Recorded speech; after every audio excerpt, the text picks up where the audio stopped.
সুপ্রিয় দর্শক, আসসালামু আলাইকুম।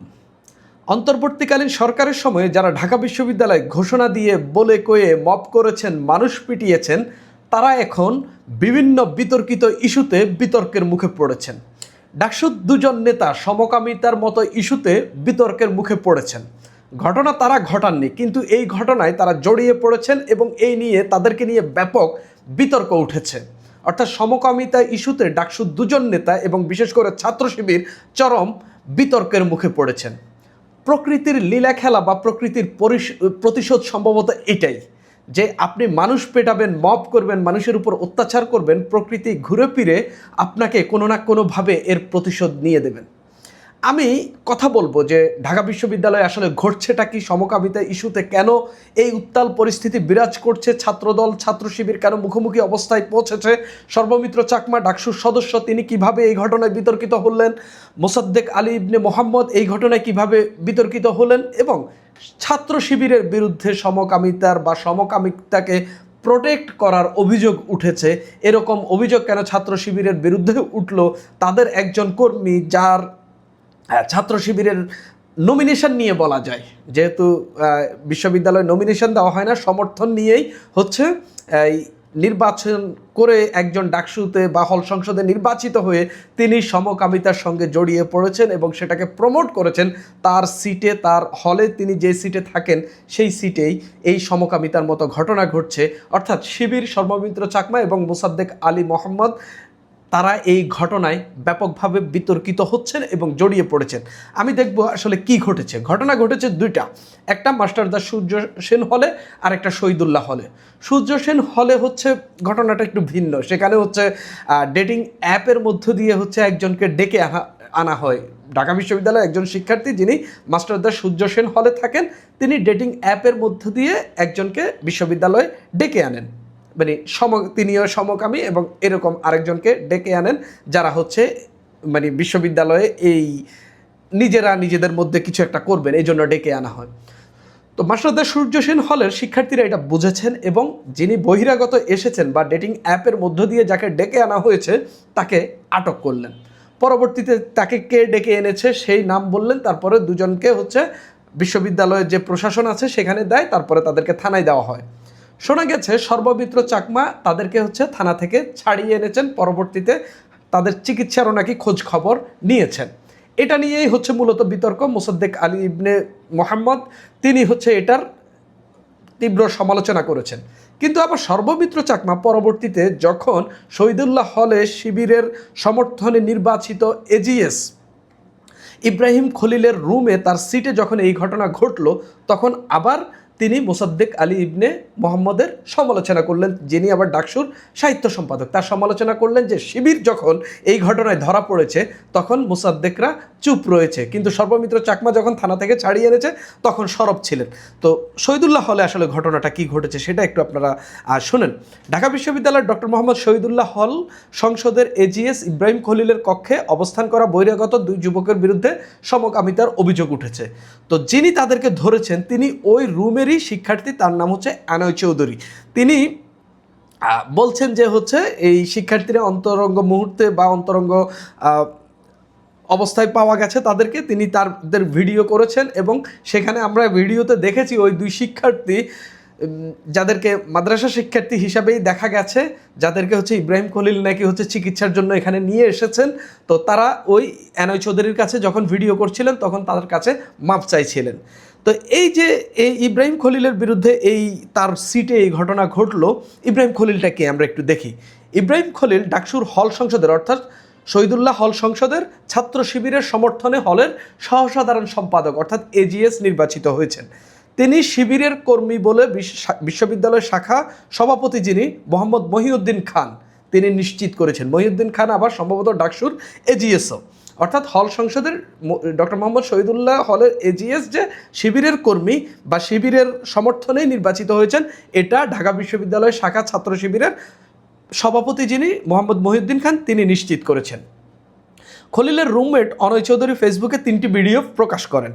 তিনি সেখানে লেখেন 27 জুলাই তার কক্ষে খলিলের দুজন মাদ্রাসা পড়ুয়া গেস্টকে অন্তরঙ্গ অবস্থায় পাওয়া যায়, তাদের বক্তব্য ও স্বীকারোক্তি নেওয়া হয়েছে।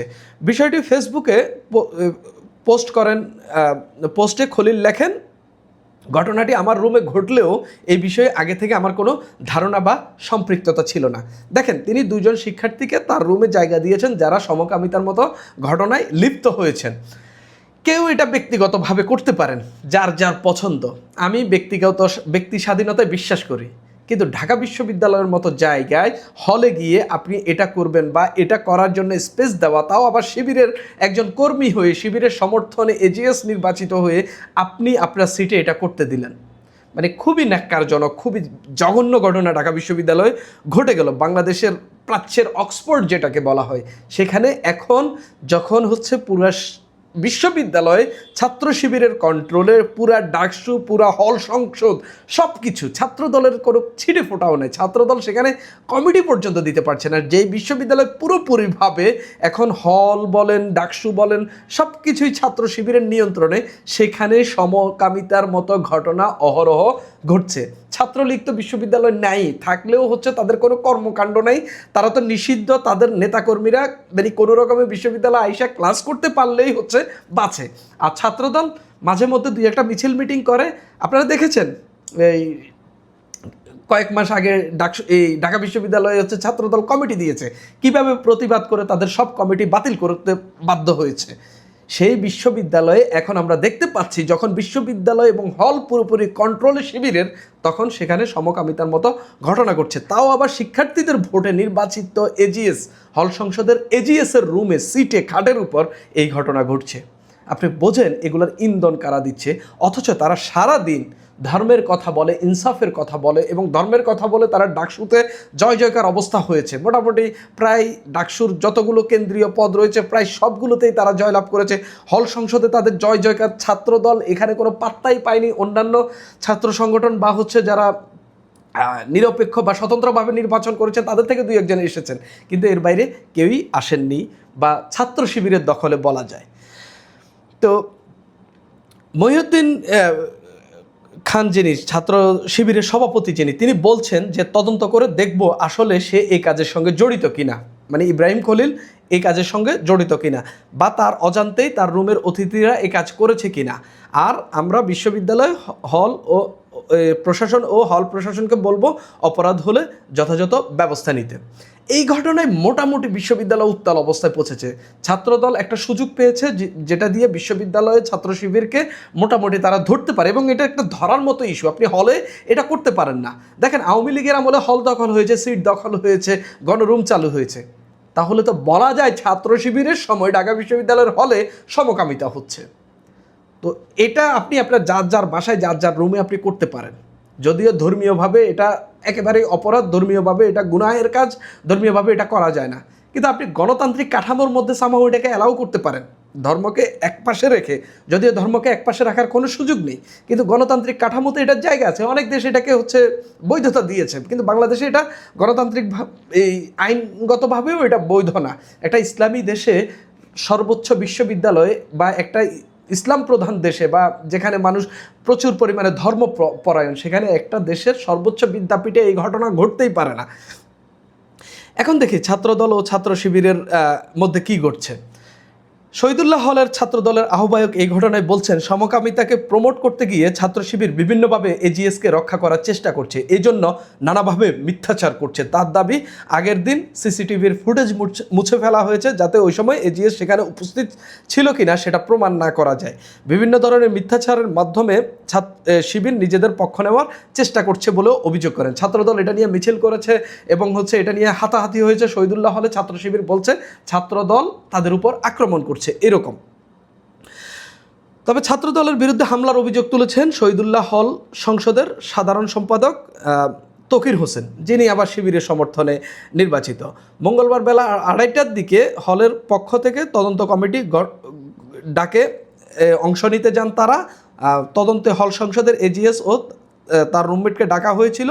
তদন্ত শুরু হওয়ার পরপরই ছাত্রদলের 2 সদস্য তদন্ত কমিটির বৈঠক চলাকালে কক্ষে প্রবেশ করেন। পরে বিষয়টি দেখতে তিনি প্রভোস্টের কার্যালয়ে যান। সেখানে উপস্থিত হাউস টিউটররা সবাই সেখান থেকে সবাইকে কক্ষ থেকে বের হয়ে যেতে বলেন। এরপর ছাত্রদলের সদস্যরা প্রভোস্ট অফিসের সামনে অবস্থান নেন এবং তারা দ্বিতীয় তলায় অবস্থান করেন। এ সময় ছাত্রদল অভিযোগ তোলে ছাত্র শিবিরের এক সদস্য তাদের ছবি তুলেছেন। এই অভিযোগকে কেন্দ্র করে ওই সদস্যের ওপর হামলা চালানো হয়। পরে তারা সবাই প্রভোস্টের কক্ষে আশ্রয় নেন। অর্থাৎ এখন পাল্টাপাল্টি হামলা এগুলার অভিযোগ চলছে। দেখেন, এখানে সর্বমিত্র চাকমা একটা অভিযোগ তুলেছেন যে হচ্ছে মোসাদ্দেক আলী ইবনে মোহাম্মদের বিরুদ্ধে, যে হচ্ছে তিনি বলছেন যে আমি ছাড়িয়ে এনেছি, তোমরা সমালোচনা করেছ এবং তোমরা এটা নিয়ে ব্যাপক কথা বলেছ, কিন্তু যখন ছাত্র শিবিরের এজিএস ধরা পড়েছে বা ছাত্র শিবিরের সমর্থন নিয়ে নির্বাচিত একজন ধরা পড়েছে, তখন তোমরা মুখ খুলোনি। তখন মোসাদ্দেক আলী ইবনে মোহাম্মদ বলছেন যে তুমি পাবলিকলি বলো তুমি কি সমকামিতার পক্ষে নাকি বিপক্ষে। এই নিয়ে তাদের মধ্যে একটা দ্বৈরথ দেখা যাচ্ছে, তাদের মধ্যে একটা অবস্থান দেখা যাচ্ছে। এবং মোসাদ্দেক আলী ইবনে মোহাম্মদ বলছেন, যিনি ডাকসুর সাহিত্য সম্পাদক সম্ভবত, তিনি বলছেন যে হচ্ছে তোমার এই সংশ্লিষ্টতা আছে দেখেই তোমার সঙ্গে চলাফেরা বা এই নিয়ে কথা বলাও বন্ধ করে দিয়েছি। অর্থাৎ আপনি দেখেন এই ঘটনায় সর্বমিত্রের বিরুদ্ধে বিতর্কে উঠেছে, মোসাদ্দেক আলী ইবনে মোহাম্মদের বিরুদ্ধে বিতর্ক উঠেছে, শিবিরের বিরুদ্ধে বিতর্ক উঠেছে। এই ঘটনাগুলোর সঙ্গেই তারা ওতপ্রোতভাবে জড়িত এবং এটা স্পষ্টভাবে দেখা যাচ্ছে।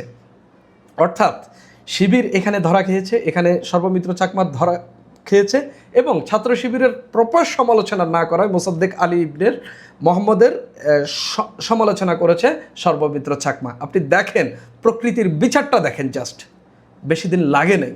যারা বিশ্ববিদ্যালয়ে মানুষ পিটিয়েছে, মানুষের উপর হামলা করেছে, মব করেছে, মানুষকে হেনস্থা করেছে, তারা এখন সমকামিতার মতো ইস্যুতে তারা বিতর্কের মুখে পড়েছে। এটাই সম্ভবত প্রকৃতির প্রকৃত বিচার। তবে ঢাকা বিশ্ববিদ্যালয়ে যে ঘটনা ঘটে গেছে এটা খুবই ন্যাক্কারজনক এবং প্রশাসনকে এটা খুবই কঠোরভাবে নিয়ন্ত্রণ করা উচিত এবং যারা যারা এর সঙ্গে জড়িত তাদের বিরুদ্ধে কঠোর ব্যবস্থা নেওয়া উচিত। প্রয়োজনে তারা যদি নির্বাচিত হন তাদের সেই পদ কেড়ে নেওয়া উচিত। তাদের বিরুদ্ধে প্রপার তদন্তে যদি হচ্ছে প্রপারলি কোনো এভিডেন্স পাওয়া যায় তাদের বিরুদ্ধে সেই কঠোর ব্যবস্থা নেওয়া উচিত। এমনকি বিশ্ববিদ্যালয় থেকে বহিষ্কারের মতো ঘটনাও দেখা উচিত। মানে এরকমটাই মানুষ দেখতে চায়। কেননা এই ঘটনা বিশ্ববিদ্যালয় বা একটা শিক্ষা প্রতিষ্ঠানে এই ঘটনা ঘটবে, তাও আবার হলে যেখানে শিক্ষার্থীরা থাকেন, এটা মানুষ মেনে নিতে পারবে না। মোটামুটি বলা যায় এখন ঢাকা বিশ্ববিদ্যালয় উত্তাল। তবে আমি দেখতে পাচ্ছি সামাজিক যোগাযোগ মাধ্যমে এটা নিয়ে খুব বেশি সরবতা নেই, খুব অল্প কিছু মানুষ এটা নিয়ে কথা বলছেন, অনেকেই জানেন না। জাস্ট এই ঘটনাটা ধরেন ছাত্র দলের নির্বাচিত কোনো এজিএসের রুমে হলো বা ছাত্র দলের কোনো কর্মীর রুমে হলো, তখন দেখতেন এটা সারা দেশে ছড়িয়ে পড়েছে এবং কিভাবে পড়েছে।